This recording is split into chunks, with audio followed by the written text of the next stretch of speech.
আপনি বলছেন একটু ব্যাখ্যাটা আমি জানতে চাই যে আওয়ামী লীগ এনসিপি বড় হবে আওয়ামী লীগ দিয়ে, কিভাবে সেটা? আচ্ছা দেখেন, একটু কংক্রিটলি মানে কনক্রিট হলো যে বাংলাদেশে এই আওয়ামী লীগের যে পলিটিক্যাল ফোর্সটা আছে, এরা তো এখন আর আওয়ামী লীগ করতে পারবে না, এটাই বাস্তবতা। এটা তারা যত কথা বলুক আর না বলুক, সেটা হলো এই আওয়ামী লীগ এই ফর্মে আর ফিরতে পারবে না, নাম্বার ওয়ান। তাহলে কিন্তু তারা তো পলিটিক্যাল বিরাট একটা এস্টাবলিশমেন্ট, তো তারা কি করছে? তারা তো যে কোনো জায়গায় পলিটিক্যাল অ্যাটমসফিয়ার খুঁজবার চেষ্টা করছে। এখন যে বিএনপি করে সে তো বিএনপি করবে, সে তো এনসিপি করবে না। যে এতদিন ধরে জামাত করতেছে সে তো জামাতই করবে, সে তো এনসিপি করবে না।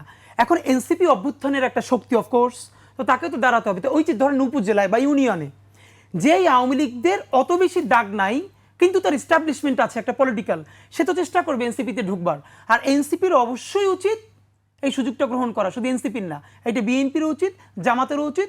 সকল আওয়ামী লীগ যাদের হাতে রক্তের দাগ নাই তাদেরকে দলে স্পেস দেয়া। কোন শর্তে? বিচারের শর্তে।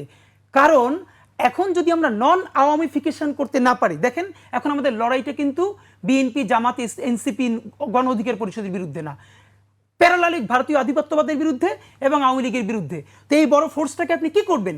এই ফোর্সটাকে এরকম সংঘবদ্ধ রেখে আপনি কিচ্ছু করতে পারবেন না। আপনি ফোর্সটা বারবার ভেঙে ফেলেন। হ্যাঁ, যারা সরাসরি গণহত্যা করে নাই তাদের বিচারটা যদি হয়ে যায়, ট্রুথ অ্যান্ড রিকনসিলিয়েশন কমিশন হয়ে যায়, আপনারা সবাই ভাগাভাগি করে নিয়ে যান। যাকে আপনি বলছেন তওবা, তওবা করেন, তওবা করার পরে আপনারা সবাই ভাগাভাগি করে নিয়ে যান। মানে হাসিনা যদি কোনোদিন দেশে ফিরতেও পারে, হ্যাঁ এবং আমি অবশ্যই চাই, এটা ভালো করে বলছি, যে সেও যেন দেশ গড়ায় অংশ নিতে পারে, তার ট্যালেন্টকেও আপনি কাজে লাগান, কিন্তু তার আগে বিচারটা করে ফেলেন। তো আমাদের এখন কাজ হলো নন আওয়ামিফিকেশন। আওয়ামী লীগকে আপনি নন আওয়ামী লীগ হওয়ার সুযোগ দেন।